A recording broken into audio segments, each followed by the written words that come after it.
আজকে রান্না করব গরুর মাংস। এখানে গরুর মাংস আগে ভিজিয়ে রাখছিলাম, ফ্রিজে ছিল। বাঁধাকপি কুচি নিলাম, বাঁধাকপি দিয়ে গরুর মাংস দিয়ে আলু দিয়ে রান্না করব। এখানে আলু কেটে নিলাম, এই যে রান্না জোগাড় করে নিলাম। এখন বসিয়ে দিব, এদিকে ভাত বসিয়ে দিলাম। গরুর মাংসটা এখন রান্না বসিয়ে দেবো। কড়াই বসিয়ে তেল দিয়ে দিলাম একটু জিরা ফোড়ন, দিয়ে দিলাম তেজপাতা, দারচিনিগুলো একটু তেলের মধ্যে দিয়ে দিলাম। পেঁয়াজ কুচিগুলো একটু হালকা ভাজা করবো, বেশি ভাজবো না। পেঁয়াজ ভাজাটা হালকা ভাজা হয়ে গেছে। এখন এক এক করে মশলাগুলো দিয়ে দিব। রসুন বাটা, আদা বাটা, লবণ, বেশ খানিকটা মরিচের গুঁড়া দিলাম, ধনিয়া জিরার গুঁড়া দিলাম, হলুদের গুঁড়া দিলাম। মশলা দেওয়া শেষ। এখন একটু পানি দিয়ে ভালোভাবে কষিয়ে নেব। এই যে তেল ছেড়ে গেছে, মশলা কষানো হয়ে এসেছে, অনেক সুন্দর হয়েছে। এখন গরুর মাংসগুলো দিয়ে দিলাম। মাংস দিয়ে একটু মশলার সাথে মিক্স করে নিব। মিক্স করা হয়ে গেছে। এখন বেশ কিছুক্ষণ জাল করবো। মাংস কষানো হয়ে এসেছে, আর একটু কষাবো। এদিকে ভাত ভালো এসে গেছে, এই ভাতটা একটু নেড়ে দিলাম। মাংসটা কষানো হয়ে গেছে, এখন পানি দিয়ে দেবো। পানি দিয়ে একটু মিক্স করে দিলাম। এখন বেশ কিছুক্ষণ জাল করবো। এই মাংস ভালো কষে গেছে, আর একটু জাল করে আলু দিয়ে দেবো। অনেক সুন্দর হয়েছে মাংসের কালারটা। মাংস কষানো হয়ে গেছে, আলু দিয়ে দিলাম। আলু দিয়ে এখন মিক্সের বেশ কিছুক্ষণ জাল করবো।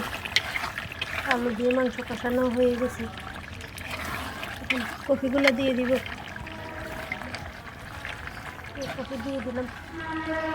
কপিটা একটু ঢাকনা দিয়ে দিব, যাতে কপিগুলো নুয়ে যায়। নুয়ে গেছে, একটু নেড়ে দিলাম। এদিকে ভাতও হয়ে গেছে, এখন মাছটা দিয়ে দিব। এই কপিগুলো একটু নেড়ে দিলাম। এখন বেশ কিছুক্ষণ জাল করবো। মিক্স করা হয়ে গেছে কপিগুলো, অনেক সুন্দর হয়েছে। এভাবে রান্না করলে অনেক মজা লাগে খেতে। এই কপিও কষানো হয়ে গেছে, কপি সহকারে। এখন একটু পানি দিয়ে দিব, অল্প করে পানি দিব, বেশি পানি দিব না। পানি দিয়ে একটু মিক্স করে নিলাম। এখন একটু জাল করে নেব।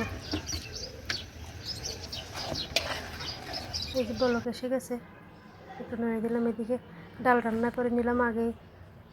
এখন ভাতের পাতিলটা একটু চাপা দিয়ে দিলাম। এই যে তরকারিও বলক এসে গেছে, হয়ে এসেছে তরকারি। আর একটু জাল করে নামিয়ে নেব। অনেক সুন্দর হয়েছে তরকারি কালারটা। নামিয়ে নিলাম, তরকারি রান্না রেডি। এই যে এই ছিল আজকের রান্না কমপ্লিট। এখন দুপুরে কাজকর্ম সেরে খাওয়া দাওয়া করে নিব। আজকে এ পর্যন্তই।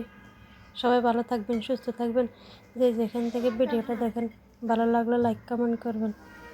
আল্লাহ হাফেজ, সবাইকে অনেক ধন্যবাদ। আসসালামু আলাইকুম।